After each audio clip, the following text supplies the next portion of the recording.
पाकिस्तान की हेकड़ी निकल गई है। भारत और पाकिस्तान के बीच सैन्य संघर्ष के बाद सीमा पर एक और हालात सामान्य हैं।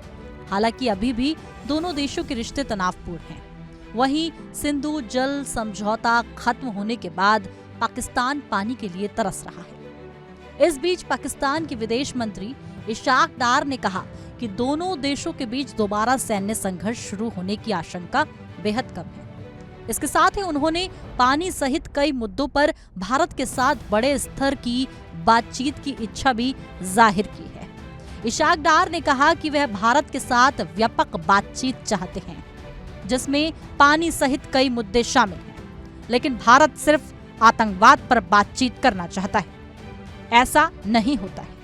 इस्लामाबाद में न्यूज कॉन्फ्रेंस के दौरान डार ने कहा कि वह बातचीत के लिए तैयार है, लेकिन बेताब नहीं है। इशाक डार से जब दोनों देशों के बीच दोबारा सैन्य संघर्ष की आशंका पर सवाल किया गया तो उन्होंने कहा कि इसकी संभावना बेहद कम है। डार ने कहा कि सीज फायर हो चुका है, दोनों देशों के सैनिकों के लौटने की प्रक्रिया शुरू हो चुकी है। ऐसे में सैन्य संघर्ष दोबारा शुरू होने की आशंका बेहद कम है। उन्होंने कहा कि संघर्ष विराम बरकरार है। हालांकि सैन्य संघर्ष की आशंका को सिरे से खारिज करने की बजाय उन्होंने कहा कि भविष्य नहीं बता सकते। आपको बता दें कि पाकिस्तान के प्रधानमंत्री शहबाज शरीफ ने भी हाल ही में तेहरान में भारत के साथ शांति वार्ता की इच्छा जताई थी, जिसमें जल विवाद, कश्मीर और आतंकवाद जैसे मुद्दों को शामिल करने की बात कही थी। लेकिन भारत का रुख साफ है। विदेश मंत्रालय के प्रवक्ता रणधीर जायसवाल ने कहा, आतंकवाद और बातचीत एक साथ नहीं चल सकते।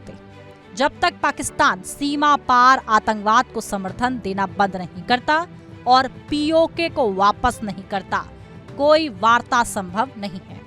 आपको बता दें कि भारत ने सिंधु नदी और इसकी सहायक नदियों पर बांधों और जल विद्युत परियोजनाओं को तेज करने की योजना बनाई है। केंद्रीय जल शक्ति मंत्री CR पाटिल ने कहा, सरकार शॉर्ट, मिड और लॉन्ग टर्म रणनीति पर काम कर रही है ताकि पाकिस्तान को पानी की एक बूंद भी ना जाए। पाकिस्तान ने संयुक्त राष्ट्र और विश्व बैंक में इस मुद्दे को उठाने की धमकी दी, लेकिन भारत का कहना है कि उसकी कार्रवाई आतंकवाद के खिलाफ जवाबी कदम है। विशेषज्ञों का मानना है कि पानी का प्रवाह पूरी तरह रोकना अभी मुश्किल है, लेकिन भारत की रणनीति से पाकिस्तान पर दबाव बढ़ेगा, जिसका नतीजा दिखना भी शुरू हो गया है। पाकिस्तान भारत से व्यापक बातचीत करना चाहता है। ऐसे में पाकिस्तान के इस कदम को, हालांकि इतनी तबाही मचाने के बाद, इतना आतंक मचाने के बाद, अब पाकिस्तान भारत से बातचीत करना चाहता है। इस बातचीत के कई मायने निकाले जा रहे हैं। ऐसे में इस पर आपकी क्या राय है? कमेंट बॉक्स में अपनी राय जरूर पेश करें।